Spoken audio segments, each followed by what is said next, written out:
Now there is massive celebration in the localities, rural areas in Gombe State today as Peter Obi lands there to continue his outreach, reaching out to the localities, to the villagers, trying to improve their standard of living. Today he also sunk a borehole in some areas in Gombe State, and there was massive joy. You know, it is really good to see him still carry out this philanthropic work, still carry out this humanitarian work, even after the whole noise on the social media. You know, the enemies of good governance and the enemies of the poor masses trying to shut him down, trying to say things that will actually kill his morale. But the morale is getting high. He's not paying attention to all those noise. He's not paying attention to all the shenanigans happening behind him. He's fixed on the purpose, and the purpose is to improve the life of Nigerians. He has said it times without number. I am not desperate to be the president of Nigeria. I'm desperate to see Nigeria work. And for every time he steps out, there is always something he's doing to change the life of Nigerians. It is really interesting to see. And you know, it's something that gives us so much joy to know that, okay, we have a man that have taught us lessons about, you know, reaching out to people. It doesn't matter whether you are the one ruling, you are the one at the top, you are the one at the helm of affairs. Whenever you have an opportunity, help somebody out there. In your small state, help somebody. It doesn't matter whether they don't like you or they like you. It doesn't matter, because from every noise everywhere, the whole they say the noise don't like him. But at the end of the day, he's there doing the needful. You know, reaching out to them, changing certain aspects of the life of the rural people and showing them that, look, you guys deserve better. It's really good to show. I'm going to be showing you video evidences to that. But before I do that, let me quickly tell you that Alex Otti keeps showing us what governance is supposed to be like. Alex Otti keeps showing us that, listen, you have to have a plan before you come into the seat. So that when you have to have a blueprint of how you want a place to be before you get into the seat of power. So that when you sit down there, you will now start carrying out that plan as you have strategized with your team before getting into the seat of power. And every single time he has an opportunity, he's doing it vehemently. I'm going to be allowing you to listen to what he had to say. A journalist asked him a question about, you know, all the, you know, the tourism sites and everything in Abia State, and you need to hear the answer that this man gave. As the plan, he's cooking it little by little to make sure that he actually get to the destination. You can never ever arrive at the destination without a plan. It's just like person where they give mathematics to solve this one and this one. You can't go give the right answer, but the formula where you reach the right answer, no day, common of total failure. And that is what he's teaching. So I'm going to be showing you that video, and then we'll continue talking. Please watch this. No week we do not receive visitors, some of them coming from other parts of Africa, some of them coming from Europe, America, Asia. So even today I received a written proposal from a Chinese company that we had been engaging with on the development of a seaport. We found that we are about 19 kilometers from the high sea, so that it requires a lot of dredging before you get to the same dock area that you are talking about, where we propose the seaport.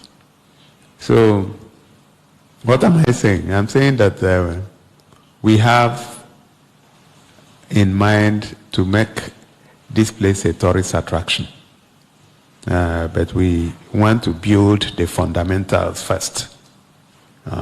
If you don't have access food, if you don't have good hospitals, if you don't have good schools, if you don't have a clean environment, if you cannot process your waste to something, then you can be talking about tourist attraction. If you don't have good hotels, for instance. So those are the prerequisites. So direct answer to you, we have plans, but we don't think it has matured at this time, so we are not making so much noise about tourist potentials of Abia State. There's a whole lot of other, the museum, the Arochukwu, long juju and all that. There are a lot of things that we have here that will attract people. But let us do the fundamental things first, and then we can now get to that. Thank you. Now you've had it right. This is how to build. Now block by block, now they used to build house. This is a man that have it all figured out. This is a pattern he wants to follow to achieve the greater good, to see the light at the end of the tunnel. That is how people see the light at the end of the tunnel. When you start showing them, they can see the ray of the light coming in. And that is my biggest challenge with the Nigerian government, the present government now. That is my biggest challenge. You said renewed hope. You want to achieve renewed hope. And then instead of you to go to the grassroots and start dealing with the problem from scratch, small, little by little, so that people can see that, yes, we are actually doing this thing and then gradually building to our final destination. No. Instead, you are frustrating the whole effort that can lead you to that destination. And every time you come out to the media and you tell the whole tell Nigerians that, you can see the light at the end of the tunnel. There's no light. They asked him a question about tourism. He started by saying, okay, look, we cannot achieve this greater good if we don't start by fixing our roads, if we don't start by dealing with the issue of electricity, if we don't start by actually fixing our hospitals and everything, so that gradually we can now start going to that place where we want to remain, where we want to start generating revenue, where we want to now become independent, where we want to now start getting the money properly. We have to spend to be able to achieve, and people must see what you are using the money for. There must be transparency, there must be competence, there must be integrity, and there must be character in what you're doing. If you put those things in place, you will achieve the greater good. Let me take an example in Nigeria.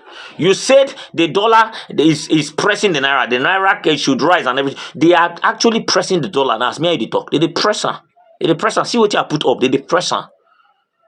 They told you it's production from all the small scale, small and medium scale industries. Production from them. Increase the level of productivity so that you can export more. That will help to stabilize your own naira. And then it will now, bring it up. But no, instead of you to pay attention to these aspects, you are going to go and increase electric tariff to even damage the small scale. So how do you want to achieve the greater good? You are putting taxes heavily on loans and everything. You are increasing literally everything, and you are saying you want to get to your final destination of actually stabilizing the naira and making the economy better. We are talking about inflation. What have you put in place? You are talking about making Nigeria. These are empty promises because people are not seeing the strategies, the pattern you are using to reach there, your destination. Nobody's seeing it. And that is why I said Abia State Governor keeps teaching them how to run a government. Because he has gathered a team of people that are from different religions, from different tribes, to become his economic advisors. And that is why he's getting the best. You have people like Sanusi Lamido, you have people like Ngozi Okonjo-Iweala, and the rest that knows this thing. So when they give you advice, you go here, not nepotism, not carrying positions and giving to people that don't have the technical know-how to carry it out. That is why you see continuous colossal failure. Anyway, man, stop here. Let's get to the Peter Obi's video, and then we'll continue.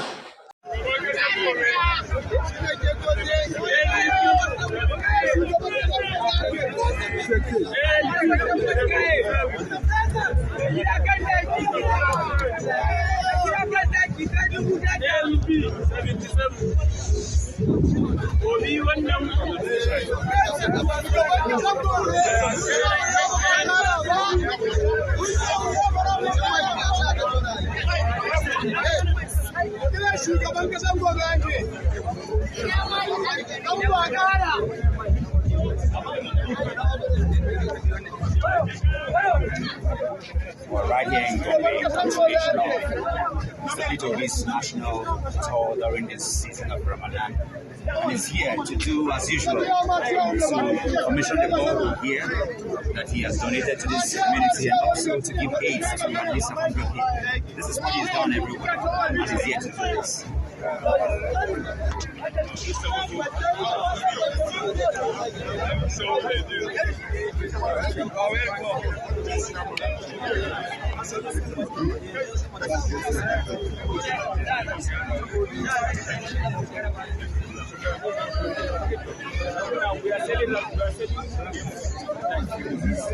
Donated to this community in Gombe State.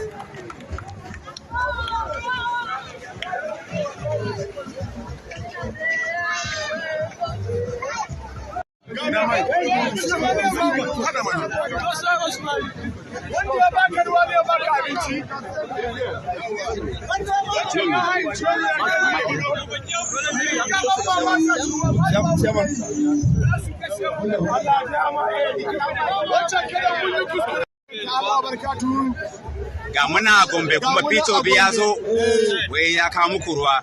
Na ji kana magana ne mene? Gode an sanya alkhairi mu Obi ya gaba mana komai. Mu insha Allah rabbi mun gane da masu guduwa mana. Obi wanda ya baka ruwa ne ya baka abinci. Yanzu ga buga Obi wanda ya baka visa. You've seen it, right? Yes, he will continue doing the work of the Lord. It doesn't matter whether they not love him or not. One day, whether this man don't become president, the day where something go happen to him and say he don't old rich, he could die. Now Nigeria completely now go mourn. You people will know that there was somebody that was truly a legend that stood by the people. He might not have the capacity of Soweri to go and start fighting and making noise. It's not everybody that has the capacity to make noise. There are some people that trade in silence, but their silence is victory. Peter Obi is a symbol in the Nigerian political space. Whether he becomes the president or not. There's a footmark he left that no politician in Nigeria can leave it. I tell you now. Organic followers. Go and ask. More than 6 million. And all of us still a follower. For one day we never relent. For one day we never change camp. We still deal with them. In thick and in thin, we will make videos. We are waiting for the next election. It doesn't matter whether he wins or not. He has taught us that politics. He has taught us what politics without bitterness is. He has taught us a lot of stuff about life itself. That you mustn't feel pain about whatever people feel about you. All you need to do is to reach out to them. Show them love. Even your enemies, show them love. Because on a normal, he know if he's supposed to go the north, they talk, do all these things. On a normal, if not normal Nigerian politician, where we know. They will say, these people don't vote for me. There is nothing good that I will do for this area. We have seen it. Presidents sit down on the seat of power and the best thing they do is to, which side voted for me? Let's give them ministerial appointment. Let's give them appointment. The side that didn't vote for me, relegate them to the background. We've seen it happen. But this is a man that is even going more to the areas where he was not voted for.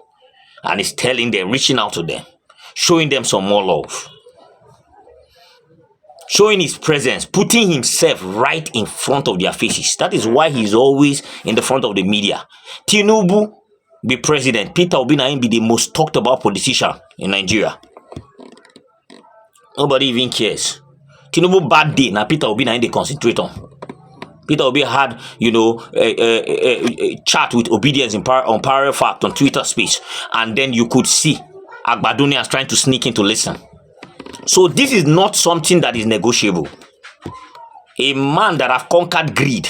I can go on and on and on, and we will stay here for 1 hour. And I will tell you why we support this man and we have full faith in him. Where you want hold on? Call one case where they are against this man. One. None.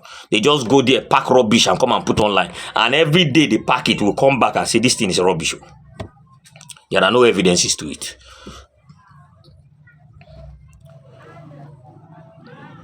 It's good to see him do that. And I can tell you, if he was the president, he had it all figured out the way he was going to. You see what Alex Otti they do? Now waiting him for do. Start with the grassroots. Start dealing with the problem. Now you have a a bigger picture, a bigger plan. How do you achieve that? See what Alex Otti is doing. Let us first fix the roads. Let us fix our electricity. Let us fix everything. Before we now start talking about tourism, you must have those things on ground. And this is basics. This is what he's doing. Let's deal with the issue so that by the time we start building these hotels, we start creating these recreational centers and all that, people will have access to those places without interruption. Then we can generate revenue. You must plant before you reap. That is what we are talking about in Nigeria. You can't keep saying, yes, we want Naira to rise. Now they are pressing it. They use money, they press them. See what I put on top. They use money, they press them. How long do you want to keep doing that? Instead of you to promote, small, medium scale productions, you are even going to go and damage them some more by increasing hike of tariff for electricity that you are not even giving. Now let me stop here. Thank you for watching this video, guys. Please subscribe to this channel if you haven't. Turn on the notification bell so that whenever we drop a video, you'll be the first to be notified. I'm obedient and I'm useful. I hope you are. Fingers crossed. Let's keep holding them responsible and see how it pans out. God bless you. I'll see you next time.